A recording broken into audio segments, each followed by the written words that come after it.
This is a Star Wars Action News Hypercast.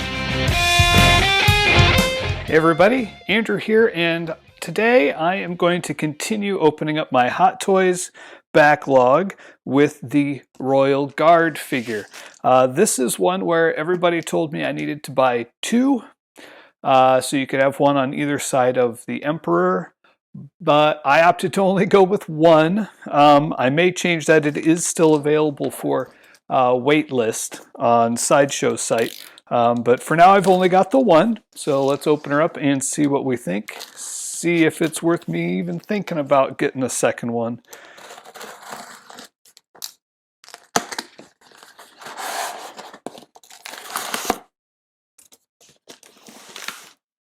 Alright, these guys are always one of my favorites. I loved the design as a kid, that bright red color. And they were so silent, you never actually saw them do anything, so my imagination just went wild. There you go with the red. Looks really good against that black of the box. And then, of course, the Crimson Empire comic books came out, and those just increased my interest in the characters. I know that there's some material that shows them having armor underneath. I don't think this one has that. I think it's just cloth underneath, but we'll take a look here and see if that's the case. Yeah, here you go. Here's, again, two Royal Guards in battle poses. There you can kind of see the fabric underneath. Let's go ahead and take that off and we'll see what's underneath. There it is. Again, the contrast between the red and the black packaging. It looks really sharp in there. Let's see what it looks like when we take them out.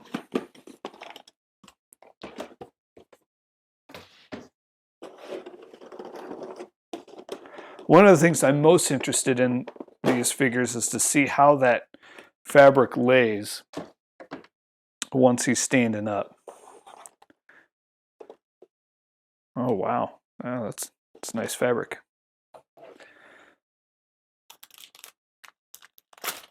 Pop the head off to get rid of that plastic. Thankfully it pops on and off really easily. The fabric is really nice. It reminds me a lot of what they did with Vader's cape. It's very, it's got some weight to it. It's also lined, right? So you've got the bright red on the outside, and you've got a darker red on the inside, which really looks sharp. The helmet is very accurate, I would say.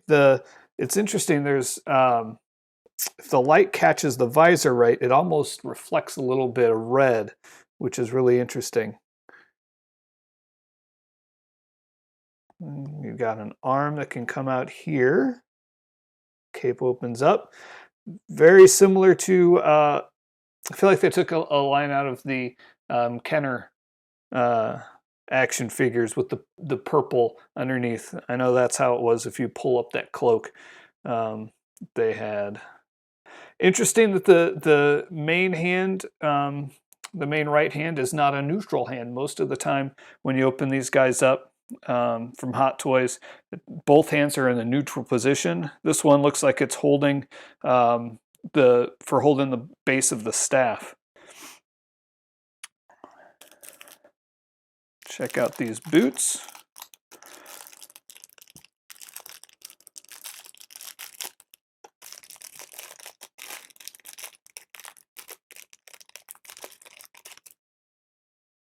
Well, that's different. A lot of times the boots are going to be a harder material. This is very, very, it's just like almost like a fabric, really thick, heavy fabric.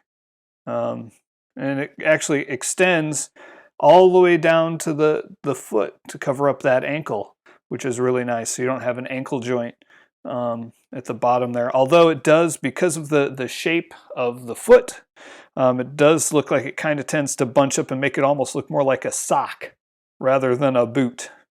as it bunches up there at the ankle.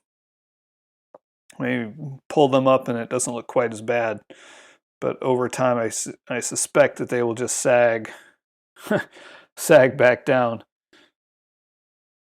That's a little disappointing. I wish it was a little bit more rigid. Yeah, there's not a whole lot to talk about with the figure itself. He's got clothes on underneath. Again, the interior fabric is also lined with a dark maroon color on the outside and then a lighter color on the inside. Nice detail on the belt so it's not quite so static.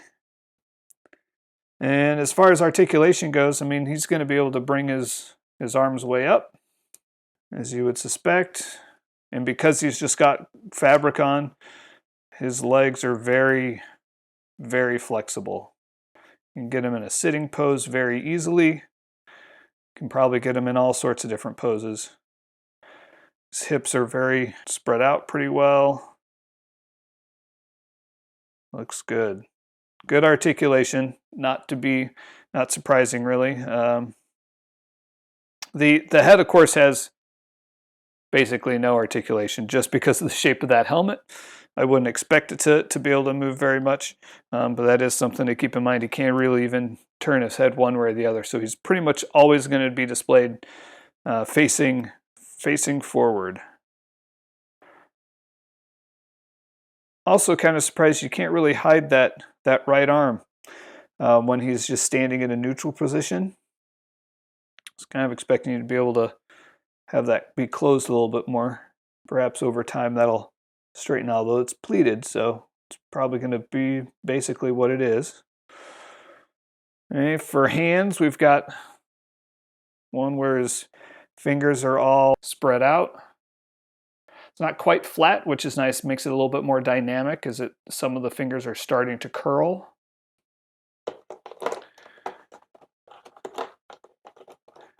And you've got a hand that allows you to grip the staff as opposed to just cupping the bottom of it. And then a couple of fists. Oh, they're open fists though, so you can grab onto his staff different ways, looks like. Speaking of the staff, here it is. Nice detail on it, nice little black spot on it. And then, like I said, the resting pose. You can put the bottom of that staff in there and you can hold it like so. And that's pretty much the figure itself. That's about all there is to him. Very straightforward. He does look really sharp. I think that it would look really nice to have two of these with the Emperor in between. It does come with, of course, a base.